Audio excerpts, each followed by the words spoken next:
The first part of the brain that we'll look at is the corpus callosum, which connects the two hemispheres of the brain. It is 25% larger in girls. Girls have increased crosstalk between the two hemispheres.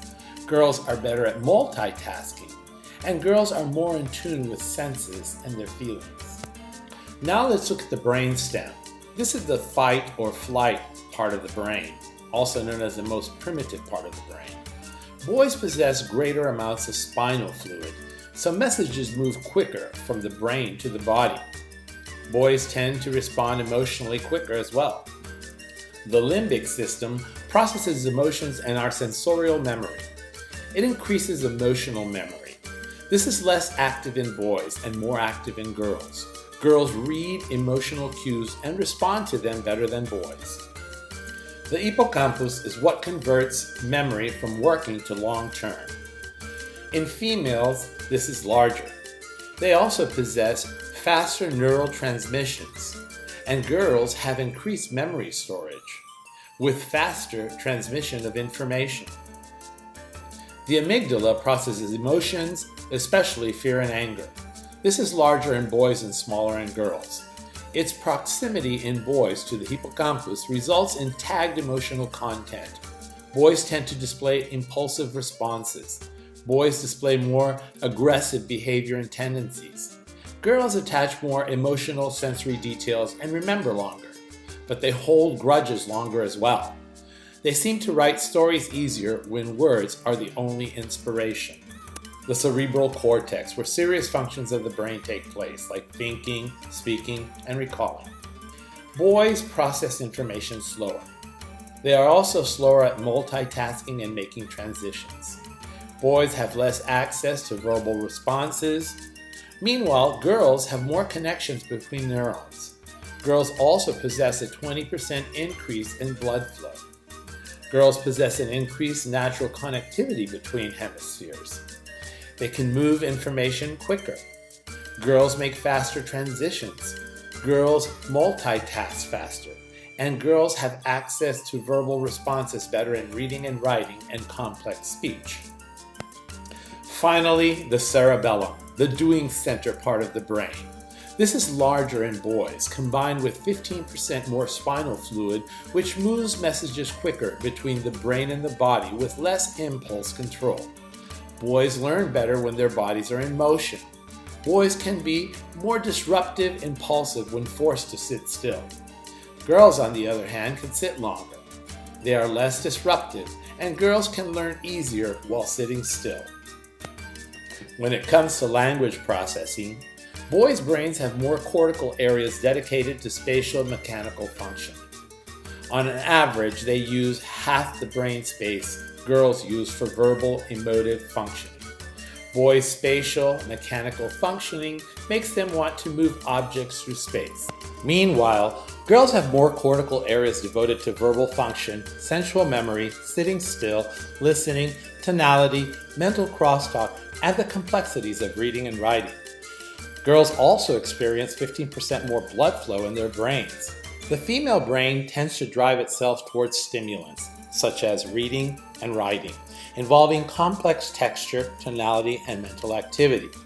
Girls' brains don't activate as many cortical areas for physical spatial functions, such as watching and manipulating objects that move through physical space and understanding abstract mechanical concepts. More males than females gravitate towards physics, industrial engineering, and architecture. When we look at the sensory system, girls have stronger neural connectors in their temporal lobe. Their hippocampus is larger, increasing girls' advantage in learning, especially in language arts. Girls tend to process more data across the senses. Girls have more detailed memory storage. Girls possess better listening skills. Girls have better discrimination in various tones of voice. Girls use greater detail in writing and conversation. Girls generally see better in certain kinds of lights. Girls hear and smell better. And girls take in more information tactically. Girls also use more varied colors in artwork. Meanwhile, boys tend to use less sensory descriptors in writing and communication, and boys benefit from allowing them to draw first utilize graphic organizers, allowing them to put their thoughts into visual mode. Now let's look at the chemical differences. First of all, testosterone, the male sexual aggression hormone. This is responsible for increased aggression, competitiveness, self-assertion, and self-reliance in boys. The testosterone levels fluctuate in boys. Therefore, levels rise when males win or lose while competing. Healthy competition, therefore, motivates boys. Girls, on the other hand, have lower testosterone levels, which remain constant. Girls can gain self-confidence from active, healthy competition. Estrogen is actually a group of hormones identified as the female hormone. It may affect female aggressiveness. Estrogen levels are affected by seasonal variations, such as length of hours in a day. Overweight girls produce more estrogen. High amounts of estrogen can make the girl's body think it's prepared for reproduction. These girls may experience puberty sooner, bringing volatile mood swings and aggressive behavior. These behaviors can commence as soon as 3rd and 4th grade. Boys have estrogen, but at much lower levels. Serotonin is actually a neurotransmitter that stimulates motivation and the pleasure circuits of the brain.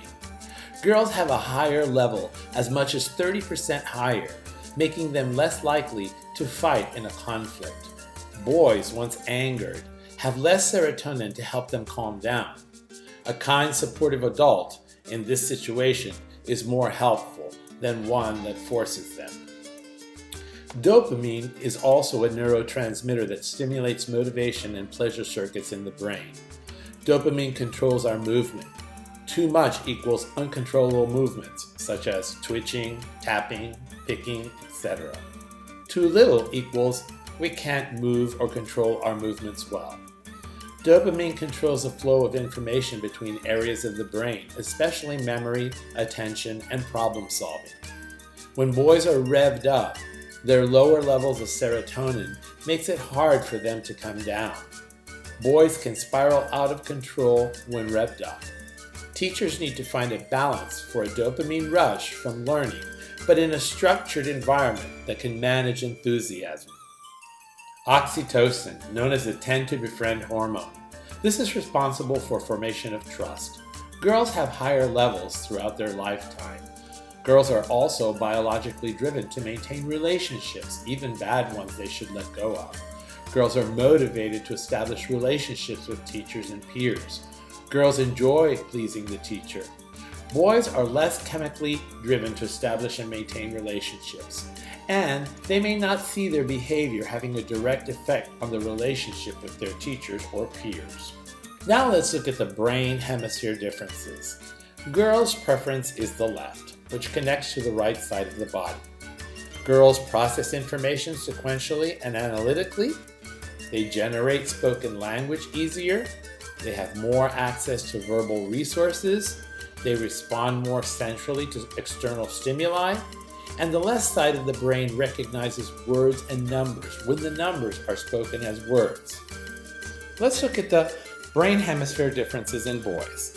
The boy's preference is the right side of the brain, which connects to the left side of the body. Boys process information abstractly and holistically. Boys interpret language non-verbally using their spatial abilities. The right hemisphere of the brain recognizes places, faces, objects, and music. It also fantasizes abstractions such as science fiction, video games, etc. The right hemisphere is less detailed and more concrete, and the right hemisphere does relational and mathematical functions and organizes occurrences into spatial patterns. So what are the implications in school? Well, schools are designed to be more left hemisphere friendly. They are structured environments with time periods and bells. Schools are organized based on facts and rules. Schools rely primarily on verbal processing. Schools limit access to free space and movement. And schools require lots of multitasking. Thus, girls will find school a much more enjoyable experience than boys. As a result, unfortunately, 70% of D's and F's are received by boys. 80 to 90% of discipline referrals are boys. Boys make up 70% of learning disabilities. Boys make up 80% of students on Ritalin and Adderall. 80% of high school dropouts are boys, and boys make up fewer than 40% of all college students. In closing, by understanding the brain's physical, sensory, and chemical, as well as the language processing and brain hemisphere preferences and differences, teachers are better prepared to meet the individual needs of both boys and girls and design lessons and activities that enhance their strengths but also allow students to practice and perfect their weaknesses. As research in neuroscience continues, teachers will be better prepared to meet both students' demands for a 21st century education.